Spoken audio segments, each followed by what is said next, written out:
पहले जब यहाँ पर लालू जी की सरकार थी तो वो भी चुनाव से पहले कह देते थे कि डब्बे से बक्से से जिन निकलेगा। और जिन कैसे निकलता था? लोग लाठी के बल पे, बंदूक के बल पर, कट्टे के बल पर लोगों को वोट नहीं देने देते थे, बूथ लूट लिया जाता था। ये परिपाटी बिहार ने देखी है। अब ये जो भाजपा एनडीए के लोग हैं, इन्होंने नया चीज शुरू किया है, उम्मीदवार लूटने का। पहली बार स्वतंत्र भारत के इतिहास में, लोकतंत्र में ये हो रहा है जहां की सामने वाली पार्टी के उम्मीदवारों को सामने से बैठकर, डराकर, समझाकर, प्रलोभन देकर उनसे नॉमिनेशन विड्रॉ कराया जा रहा है। और पिछले 4-5 दिन में घटना हुई जिसको हम लोग देख रहे हैं। और देखने के बाद आज मैंने प्रेस में बताया है कि भाई देश की जनता देखे कि जिस दानापुर से भाजपा बता रही है कि रीतलाल यादव बहुत बड़े क्रिमिनल हैं, बहुत बड़ा बाहुबली नेता है, उनके सामने भाजपा को वोट पड़ना चाहिए, वहां पर जनसुराज का जो उम्मीदवार अखिलेश कुमार उर्फ मुटुर शाह, जो उस दिन नामांकन के अंतिम तिथि के दिन गायब हो गए, लोगों ने कहा कि रीतलाल यादव ने इनको उठा लिया।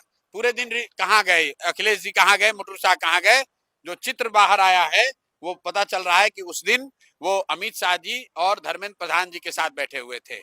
तो मेरा सीधा सवाल ये है कि सर, आप दुनिया के सबसे बड़े पार्टी के नेता हैं, आप गृह मंत्री हैं, एक सज्जन शिक्षा मंत्री हैं, आप चुनाव के नॉमिनेशन के दिन जन सुराज के उम्मीदवार के साथ उसको अपने साथ क्यों बैठाए हुए थे? वो क्या कर रहे थे?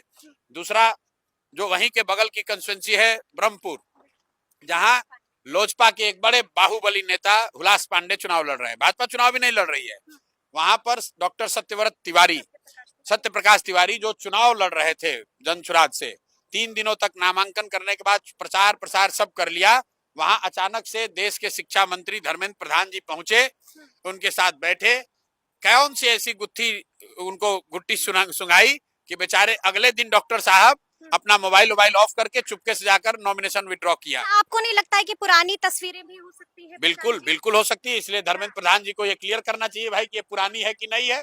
हमने कैमरे पर बोला है कि अगर ये जिस दिन डॉक्टर साहब ने अपना नॉमिनेशन वापस लिया है उसके एक दिन पहले की तस्वीर नहीं हो तो धर्मेंद्र प्रधान जी क्लियर कर दें, मैं राजनीति से संन्यास ले लूंगा। राजनीति से संन्यास? ये बाजाप्ता इन्होंने जब जनसुराज की ओर से नॉमिनेशन फाइल कर दिया, प्रचार प्रसार शुरू कर दिया, भाजपा के नेताओं को ये डर हुआ, लोजपा के नेताओं को कि अब वो चुनाव हार जाएंगे, तब इस देश के शिक्षा मंत्री, मैं बहुत जिम्मेवारी से कह रहा हूँ, देश के शिक्षा मंत्री धर्मेंद्र प्रधान जो बिहार में चुनाव के प्रभारी हैं, ये उस डॉक्टर के घर गए, रात में उसको किसी भी तरीके से समझाया हो, डराया हो, प्रलोभन दिया हो, मैं नहीं जानता हूं, लेकिन अगले दिन उस डॉक्टर ने अपना नामांकन वापस लिया है।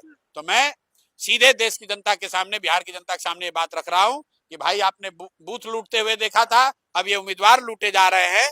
अगर भाजपा के लोग इतना ही जीतने के प्रति आश्वस्त हैं तो दूसरे दल, और उनके शब्दों में जनसुराज की तो कोई ताकत ही नहीं है, तो जनसुराज के उम्मीदवारों को क्यों डरा रहे हो, उनके साथ क्यों बैठ रहे हो, उनसे नामांकन वापस क्यों करवा रहे हो? आप किसी को बल से डराइएगा तो जनता मालिक है, जनता भी देख रही है। आपका चाल चरित्र चेहरा पूरे बिहार को दिख गया कि आप लालू जी को बूथ लुटेरा बताते हैं, राजद को गुंडा बताते हैं, राज को जंगल राज बता रहे हैं, और भारत के गृह मंत्री और भारत के शिक्षा मंत्री आकर खुलेआम अपने प्रतिद्वंदी पार्टी के नेताओं के साथ बैठकर उनसे नॉमिनेशन विड्रॉ करा रहे हैं। तो इसको क्या कहा जाएगा? इसको गुंडागर्दी कही जाएगी कि नहीं? इसको लोकतंत्र का हत्या बताया जाएगा कि नहीं? ये बिहार की जनता को तय करना है। स्कूल का बस्ता, छाप पर बटन दबा, जनसुराज को विजयी बना।